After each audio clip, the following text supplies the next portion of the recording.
கோவை மாவட்ட ஆட்சியர் அலுவலகத்திற்கு வெடிகுண்டு மிரட்டல். வெடிகுண்டு தடுப்பு பிரிவு போலீசார் தீவிர சோதனை. கோவை மாவட்ட ஆட்சியர் அலுவலகத்திற்கு இன்று காலை 11 மணி அளவில் இமெயில் வழியாக அடையாளம் தெரியாத நபர் ஒருவர் வெடிகுண்டு மிரட்டல் விடுத்துள்ளார்.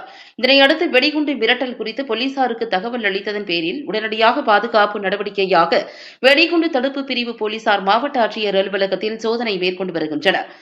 மோப்ப நாய்கள் மற்றும் சிறப்பு பயிற்சி பெற்ற படையினர் ஆட்சியர் அலுவலக வளாகம் முழுவதும் தீவிர சோதனையில் ஈடுபட்டனர். அலுவலகத்தின் பிரதான கட்டிடங்கள், வாகனம் நிறுத்தும் இடங்கள், பதிவறைகள், கூட்டரங்குகள், பின்புற வளாகம் உள்ளிட்ட அனைத்து பகுதிகளும் சோதனைக்குட்படுத்தப்பட்டு வருகின்றன. தற்போது அந்த மிரட்டல் உண்மையா அல்லது தவறான தகவலா என்பது குறித்து விசாரணை நடைபெற்று வருகிறது. இமெயில் அனுப்பிய நபரை கண்டறிவதற்காக சைபர் குற்றப்பிரிவு போலீசாரும் தீவிரமாக செயல்பட்டு வருகின்றனர். இச்சம்பவம் காரணமாக கோவை மாவட்ட ஆட்சியர் அலுவலகத்தில் கடுமையான பாதுகாப்பு நடவடிக்கை எடுக்கப்பட்டுள்ளதால் பொதுமக்களும் அலுவலக பணியாளர்களும் அச்சத்துடன் உள்ளனர்.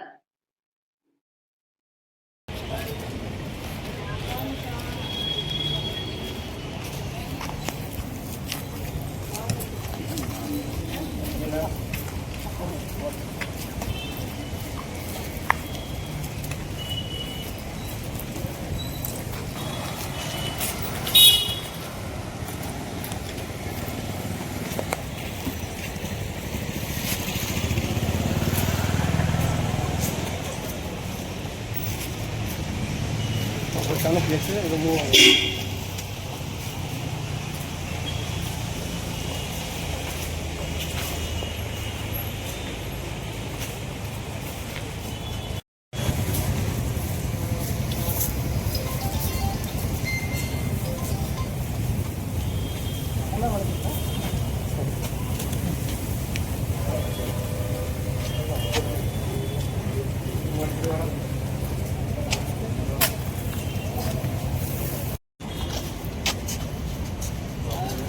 Sir.